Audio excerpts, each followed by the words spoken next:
Good morning, good afternoon, good evening, and good night, and welcome. I am Illuminati, and this is the Crypto and Cognac podcast show, season number 6. And we are back. It is a bull run, and I am so excited to have you guys. As always, we are here with the hen dog, Hennessy.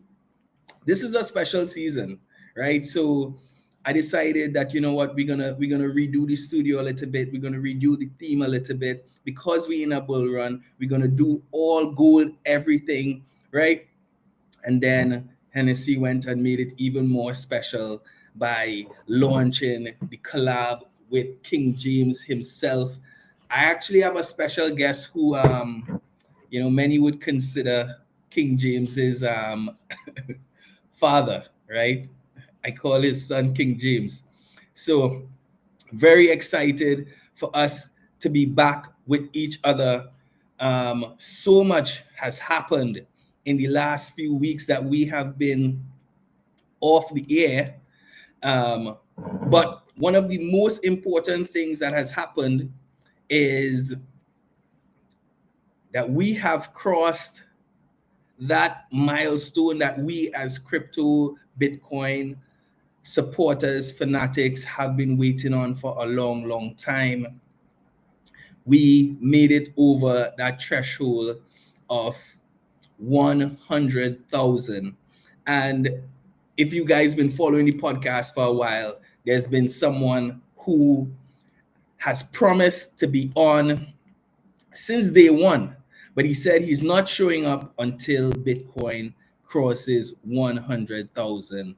And finally, to start off season 6, episode 1, episode 151 to be factually correct, we have none other than the leader of the Omega tribe, Mr. Jorge George Moses himself. Georgie, what you have for us, buddy? Well, we did say laser eyes till 100K, and people laughed at us for about a couple of years. FTX and a few of the other, how to say, charlatans, like off tractors from reaching there. And I'm talking about Celsius, I'm talking about the bad players that we had in the last cycle. Made us a little shy of that figure, but we kept the laser eyes on us in the whole bear market. We kept stacking, we kept preaching to people, try to get to that one Bitcoin. We've been saying this 2018 when Bitcoin dipped down to all 3,600. That's all I ever said to my followers. I said, guys, get to one Bitcoin. Now, we all know that's a little too late now. It's going to be hard. So we're back to preaching, get to point 1, right? Get to point 1, forget you own it. That's your retirement. That's your inheritance for your grandchildren. Just make it a goal to get there, stack it, and forget it. That's all I do. Yeah, and I mean, and what I would say for those who even feel like point 1 is too far off, every sat counts, you know what I mean? And every sat that you hold and doesn't go back to the market is another sat that is off the market and helps us and helps everybody else get to that global Bitcoinization that we expect to happen. But the quicker we do that and the quicker it gets there, we can see a really redefined financial world. It takes a lot of sacrifice. It takes putting off gratification for later on. It also takes discipline, and you just have to find value in something you're good at creating. Find a way to create extra revenue on the side, or cut back on frivolous spending, and invest in your family's future. This is your chance to be a one. Not the 1% people normally think of. We're just a different sort of 1%. We're talking about statistically 8 billion people. If you hold a certain portion of Bitcoin with that money that is finite, cannot be created, and is sound and secure, that you're gonna secure your family's future. If you just it's not like a big thing to get to. It's something that anybody can get to once they put their mind to it. Don't ever think you can't do something. You just have to stick to it, and you have to have a plan. So what you're saying is stop wasting all my money, buying bottles of Hennessy and stack more Bitcoin, stack more Satoshis, is what you say. So Hennessy is going to help you come up with a business plan to get to stack more. Then sip some Hennessy, but don't finish the whole bottle and get too drunk because that's running out people. Well, I mean, I didn't do the housekeeping at the beginning, so maybe that's a good opportunity to do that now. I always say, guys, don't drink and degen responsibly, right? So when you're going out there and you're playing in the crypto market, whether with Bitcoin or altcoins or meme coins, try not to drink too much Hennessy or any of the alcoholic beverages of your choice and forget what you were supposed to be doing. Also, nothing that we are sharing here this evening should be misconstrued as financial advice. I am not a financial advisor. This is not a financial advisory podcast. It's all about the ICE rule. The same way we have our Hennessy is the same way we have our crypto conversation. It's all about information, conversation, and education. Yeah. So, guys, don't say George tell you to sell all your things and buy Bitcoin. George didn't tell you to take out a loan and buy Bitcoin. Well, We are you don't need find a way to yeah, I would say stocks check boxes. I mean, I'm not a financial advisor either, but I've spent countless hours studying this thing out, and I've spoken to some of the people who've been in this space long before me. And I mean, went to a lot of conferences and being around the OGs. I've sat and I picked their brain and I've asked them, what is the best advice in crypto? And I mean, a lot of them say these shiny things come and go. All these hot things come, and by the time sometimes you're ready, you starting to get onto the next trend. Sometimes it's a little too late. I'm not saying right. always happens, right? But there's one thing that I believe that's going to be around for a long time. And the OGs always told me just keep stacking, keep stacking. And so far for 8 years, they haven't been wrong, you know. And I don't see like some of the things that are happening now. Some of the news that just broke today alone. If you're in the space and you're keeping up with what's going on with the administration that's coming in on January 20th, it's mind blowing where we've reached now. I didn't see this happening until another couple of cycles later down the road. And yeah, it's kind of mind-boggling what's happening in this space. And if you don't know, you need to start educating yourself because you can't just sit down here and listen to somebody that you don't really know and just say go and do something. But Yeah. I'm not to go and actually um, do anything out of the ordinary. I'm just saying like save money in the soundest asset. Known to man, there's a track record of history. You can look back and see that it's the best performing asset since its inception, and nothing hasn't changed since. Actually, it's only getting better and better. So spend some time, analyze it, sell some things you don't need, maybe cut back on a few subscriptions. You have Netflix, you have Hulu, I mean, I cut back on my YouTube subscription and listen to ads to start my stats, you know. So every will adoption, if and when it takes place, hyper takes place. Now, George, you've been referring to the OGs and kind of alluding to your journey, but give people some context because in my world, George Moses is an OG. I mean, so tell us, how long have you been in this space? When were you first introduced to Bitcoin? What was that process like? Has anything changed significantly in your mindset that has taken you to the point now where you're like, you know what, I could do without that YouTube subscription because that is a few more sats every single month? Exactly. So, well, what happened was that my real journey would have been like I was always questioning things in life, and they would have different alternative media that would. Like a guy like Jeff Berwick from Dollar Vigilante, the Canadian, he had a channel back in the day, and I really I used to follow him, and he spoke about it. But that was back in 2011, and I still hadn't taken on then.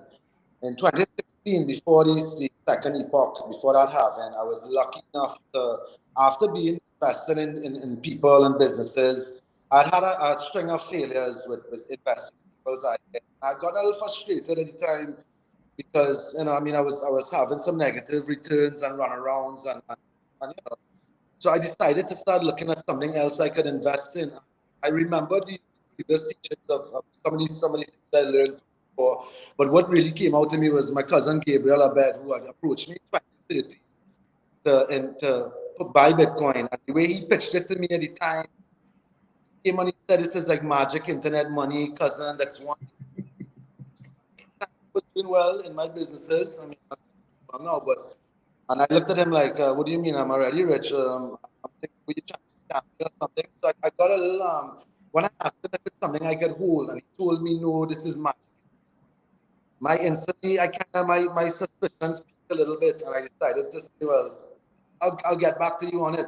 And it took me a couple more years to finally get back to him on it. But if my cousin had actually walked into my office that day with my knowledge of money, because I really didn't question what is money at the time, still on that journey, questioning what is money, and if he had handed me like a Bitcoin and that this is a physical Bitcoin here, I collect these.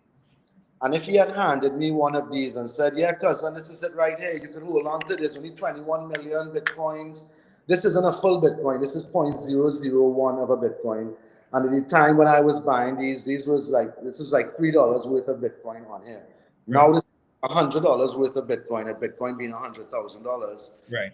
This is 0.001. So if he had actually told me, I understood that I could taken custody of this thing, not trusting the internet too much back then, I think I would have wrapped my head around it a little more. So after I was lucky enough to get in 2016, right before I've never seen back the prices I bought in at. Right. I didn't buy it at a big grand scale as I should have, but I kept stacking because I missed an opportunity to reach that number I wanted to reach. I had to continue doing what I had to do and grind and stack and sacrifice along the way, which I've continued to do, and it's made me a better person, I would say, because it's made me struggle and learn of what this thing really is. Right. So yeah, so as I started my journey in 2016, never saw back those figures, those prices that I got in at, and I became a full-blown believer, because number go up technology is something that's going to encourage anybody to be more, to be more focused on something. When they see great financial gains and success from something, they're going to be encouraged to learn more. So I continued to learn more, and one of my big missions was to start educating other people. So I was in a group called Alpha, which I was lucky to get in as being an OG with 𝐉𝐻𝐈𝐍.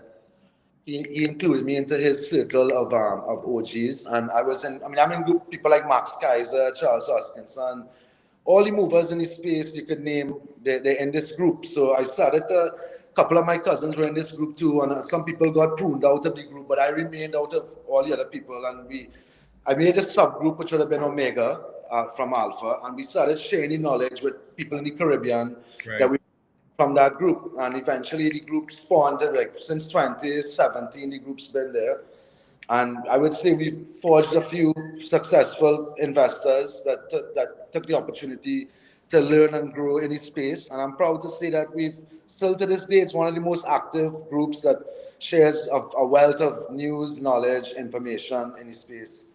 Well, I would say that absolutely the Crypto and Cognac podcast was born out of Omega, because Omega was a platform where people like us from the Caribbean, who were getting a lot of information from the global space, we were discussing it and contextualizing it into our environment, because people in the US don't understand what not having access to US dollars means and how that impacts your ability to get into the space. People in the US and Europe don't understand how treating with other Caribbean islands who have different currencies to you, who are just a few miles away from you, how that impacts your ability to grow a community in this space. So for me, I was like, you know what?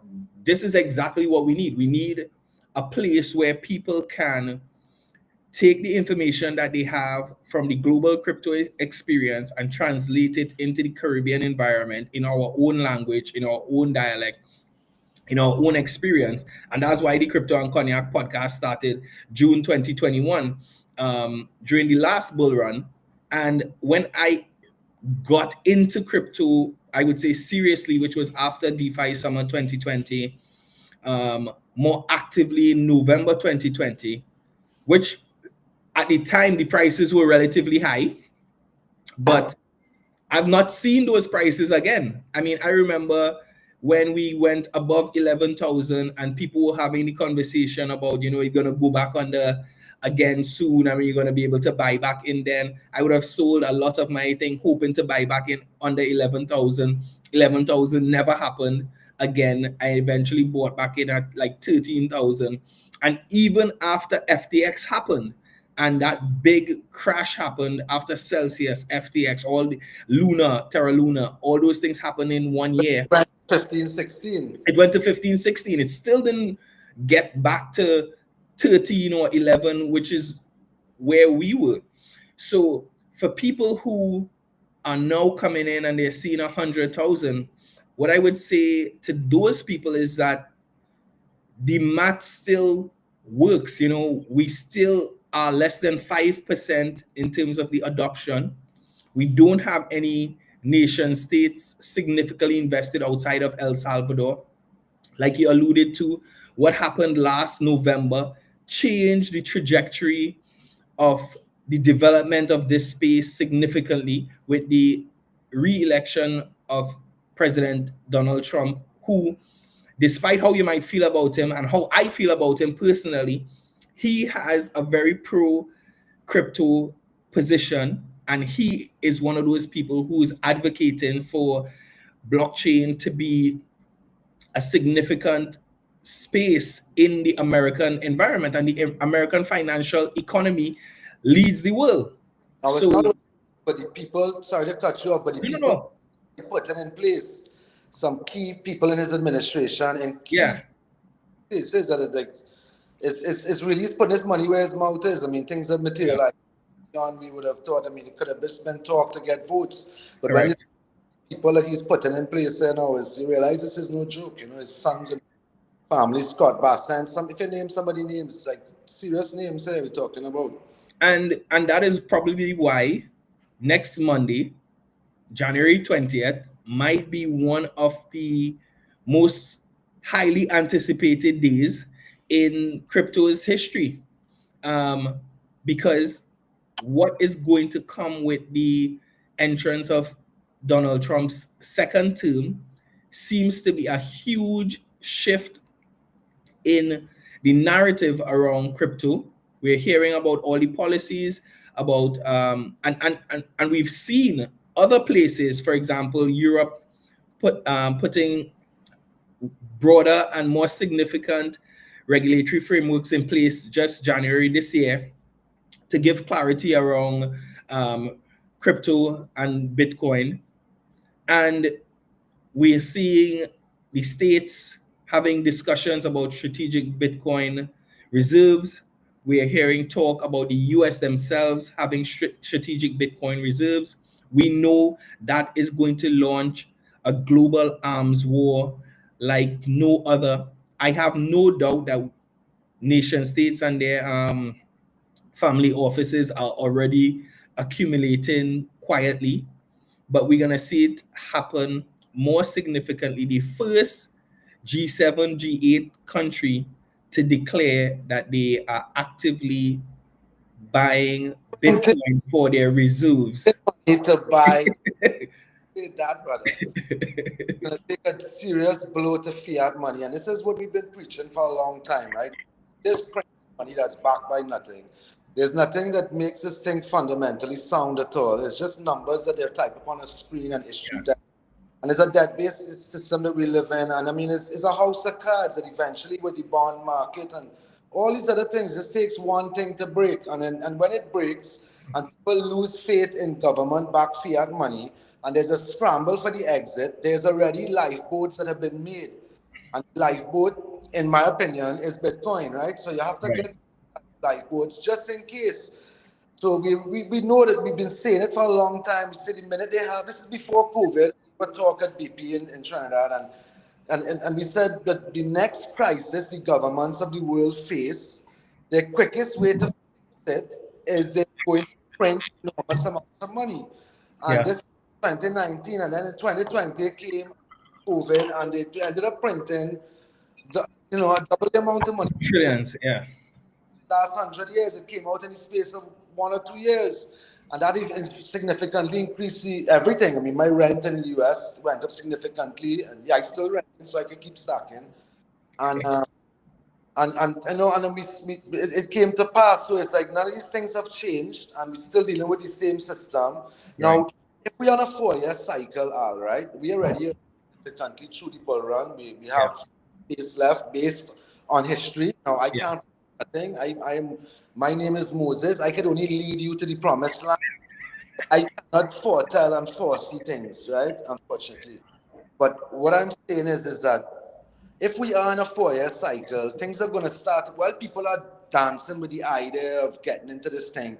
When things get really frothy and the space like the altcoin market season starts, which happens, in the space of a few months, people are going to be hemming and hawing whether them, because some people come for the quick money. They come for the quick fix, right? They have a 10 grand save up and they're happy to turn that into 20 grand. And we give people financial advice, like you said, but what I would tell you is just get educated and understand. It takes time to go and get knowledge, because you can't go to school and just study for the exam the next day and pass. But people so into this quick fix that they want to go on Russian and make money quick. And when you finally see that this money just paid like out of thin air and you look to go and throw in everything, when the news and everybody's talking about it, and the people at the water cooler at work talking about what coin they're putting all their money into, and this is the signs that it's getting frothy, and people who are in the market long enough, who've been buying since 15,000, 10,000, 5,000, are starting to realize that this thing's getting frothy. Let's take some profits for the risk and time we took in this. So you wanna, even if you're not ready, you could just analyze things. But the other thing I'm trying to say is that we could be on the precipice of nation state adoption and a turning point. Hedge funds and we already had hedge funds in the last cycle, but now we have pension funds coming in and it's a whole different game. We have the institutional arrival. So it's like we don't know if it's a turning point in the space, and we never really get the chances to go through significant bear markets where when nobody wants to buy, you're supposed to be buying. Right. So you alluded to a few things that is different this cycle compared to previous cycles. So the institutional adoption curve has been significantly impacted by the creation of the spot ETFs. And not to cut you off, Al, but there's also on-chain metrics that you can analyze in this space, right? We coin exchanges. They're the lowest they've been since 2019. Correct. And they're showing wallets that have significant coins, which are called whales. They've been buying back when Bitcoin dipped below 89,000 or around that price. And even before, when it dipped before that, they're the ones that are leading the market, because they were lucky enough to have significant coins in the early days. Now, when they bought it, everybody gets the amount of Bitcoin that they deserve. Right? They took it, whoever it is, they when you see them doing certain things along with other on-chain metrics, that is a blockchain that you could analyze, and there are firms that you could pay for things to get proper data. Like the analytics things, and you could see for yourself what's going on with the numbers and how they've been moving throughout the years, and make some judgment calls for yourself. And it's easy. We get into culturally, we always are jealous of people who are doing well, right? But like you alluded to, everybody gets Bitcoin at the price that they deserve. So these guys who are whales now, who have hundreds of Bitcoins, who have thousands of Bitcoins, they would have acquired it and trusted it and believed in it when it was worth nothing. When anybody to get to 100,000 was easy. There were many times that I got very frustrated, or I got into fights with my family member who told me, "You should have sold at 50,000." When I kept buying, they're like, "What are you doing buying that for?" They saw you making these sacrifices, not going on certain trips or whatever. It's like, and people would have laughed at you along the way. There would have been times where you doubt yourself, but it's just basically maths. And once you do the maths, which takes time, right? And thousands of hours I put in studying this asset class. But you don't have to spend that much time today. You could read the Bitcoin Standard, and you could listen to a few podcasts, because the information that's around today is way more than we had back then. Earlier days, 2016 and those things. Even the analytic companies and these subscription-based analytic tools weren't around back in the day. So you had to have the knowledge yourself to be I able to really, have a lot of trust, and you have to have a lot of confidence that yeah, it isn't going to fail or get or be hacked. You know, yeah. And I'm, growing, which is the security of the network, that ensures you that this thing is not going anywhere anytime soon. but and with that all said, we are still so early. There's still so much to learn. There's still so much potential for what this protocol is going to be able to do. I mean, for me, I think Bitcoin is still, we still just sending emails. You know what I mean? We haven't gotten, in terms of comparing it to the internet, we are still at AOL and high five. We haven't even seen what Instagram or TikTok version of utility on the Bitcoin network looks like, or what this asset class looks like. I mean, I saw something recently where Michael Saylor was comparing even buying Bitcoin now to investing in Manhattan, you know, all those years ago. And you realize, so getting into real estate investment in Manhattan today is still considered a profitable investment 100 years later, right? And he's saying we are at the stage of 100 years ago in terms of what this will be, can be, possibility is. Like you said, 8 billion people, and less than 5% of them have to this day invested in or started learning about this particular industry, this particular token, this particular asset class. And something else you said, and I keep telling people, you know, if you don't understand real estate, you can lose your shirt in real estate. If you don't understand stocks, you can lose your shirt in stocks. People trade forex and lose their shit every day. So it's not just the tool, it's your knowledge of the tool and your ability to apply that knowledge in your investment. So use the opportunity to go and learn. Learning is free. You know, you don't have any money to buy Bitcoin now, great, go learn for free. Yep, YouTube was a big teacher for me, and that you know, I also dabble along the way in the whole and all of the sectors in cryptocurrency. But I know that there's not any Mario bags and certain there's ways to do it that you could use that to gain more Bitcoin. Yeah. But I appreciate you having me on as one of the first guests after reaching the 100K milestone. I mean, who else would it be? Who else would it be? This was right. This was due, and it's just I kept this bottle just Yeah. 100K. I mean, listen, and George, what I would say is people like yourself, your belief helps to reinforce belief in other people. Because like you all know, last cycle I was riding high, I was excited. Then I lost my shirt with Celsius, right? When Celsius went under, I believed in putting my money there, even though I knew centralized entity, don't stack your money there, self custody, trust yourself, that kind of thing. And I still made that mistake. And for most people, that would have been it. They would have given up. But without the support of people like yourself, without the support of Omega, understanding that, you know what, okay, we could start again, we could keep going, I wouldn't be here today. So, I mean, I appreciate you for that tremendously, brother. I briefly got tempted with Celsius, and I wish you reached out to me first and said it, because I would have tried to talk you out of it, because Listen, I would. He was in alpha for a bit too. I was so sold by Alex Mashinsky. I was so sold. But he's in alpha. They smelled his rat and they kicked him out. They questioned him a few times.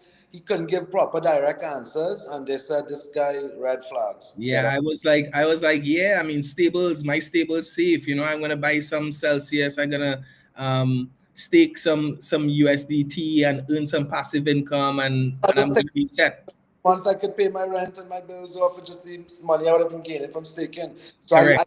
You were wrong, you learn your lesson, and that's what these things said. Sometimes you live and you learn, and you have to start from ground zero. But like you said, if you understand the math of it, you understand that you could.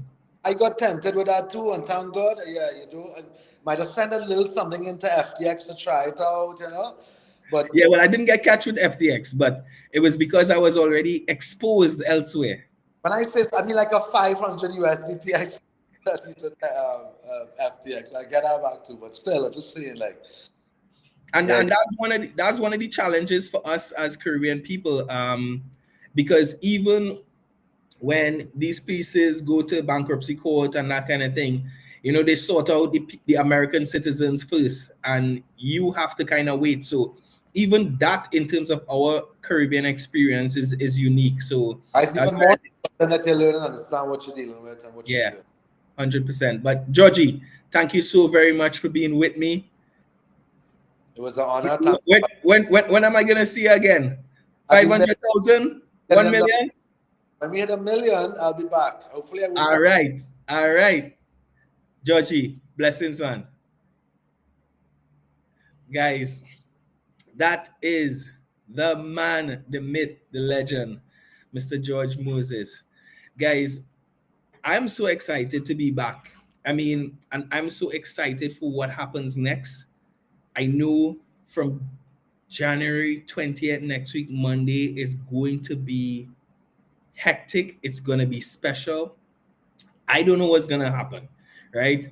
But all I know is that we are going to be here every Thursday, 7 p.m. live on YouTube to talk about it, to share about it, to have a drink about it, to toast the good times, to drown our sorrows during the bad times. But all the time, we are going to keep the belief. Like I say all the time, adoption is inevitable. I was supposed to share this with Georgie, right? This is what it looked like when and interestingly enough,